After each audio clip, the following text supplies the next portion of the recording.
তরুণ প্রজন্মের সঙ্গীত শিল্পী শেখ সাদীর গানে মুগ্ধ শ্রোতারা। ইতিমধ্যেই বেশ কিছু জনপ্রিয় গান উপহার দিয়েছেন তিনি। শ্রোতাদের ভালোবাসায় ধীরে ধীরে ভারী তার দায়িত্বের পাল্লা। আর তাই তো ভিন্ন ঘরানার গানের সঙ্গে নিজেকে যুক্ত করেছেন এই গায়ক। এদিকে বেশ কয়েকদিন ধরেই নেট দুনিয়ায় চর্চায় রয়েছেন পরীমনি ও শেখ সাদীর প্রেমের গুঞ্জন।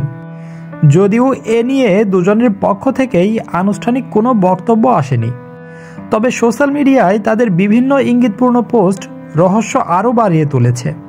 সোমবার শেখ সাদী তার ফেসবুকে কয়েকটি ছবি পোস্ট করে ক্যাপশনে লিখেন, I don't like girls anymore, I deserve পরি। সাদীর দেওয়া স্ট্যাটাসকে ঘিরে ভক্তদের মধ্যে কৌতূহলের শেষ নেই। অনেকেই ধারণা করছেন এখানে পরি বলতে তিনি সরাসরি অভিনেত্রী পরির কথাই বলেছেন। তবে কেউ কেউ মনে করছেন এটি শুধুই কাকতালীয় বা পরি বলতে তিনি আদর্শ প্রেমিকার কথাই বোঝাতে চেয়েছেন।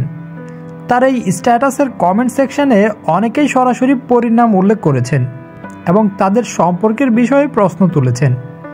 এদিকে শেখ সাদীর এই পোস্ট নিয়ে দিনভর যখন নানা চর্চা হচ্ছে, তখন শেখ সাদীর নাম উল্লেখ না করেই বিষয়টি স্পষ্ট করলেন চিত্রনায়িকা পরীমনি।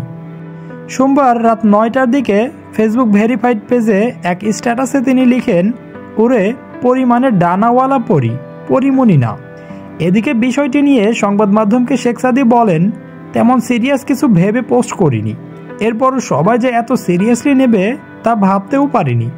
তবে এখন থেকে ফেসবুকে কিছু লেখার আগে অবশ্যই ভাবব। আমরা সহকর্মী, একসঙ্গে কাজের পরিকল্পনা চলছে, এর থেকে আর বেশি কিছু নয়।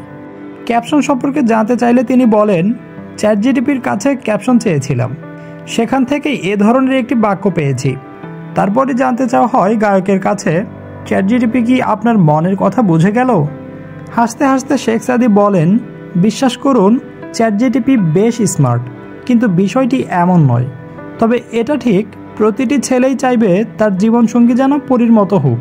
পরীর মতো তাই লিখেছি।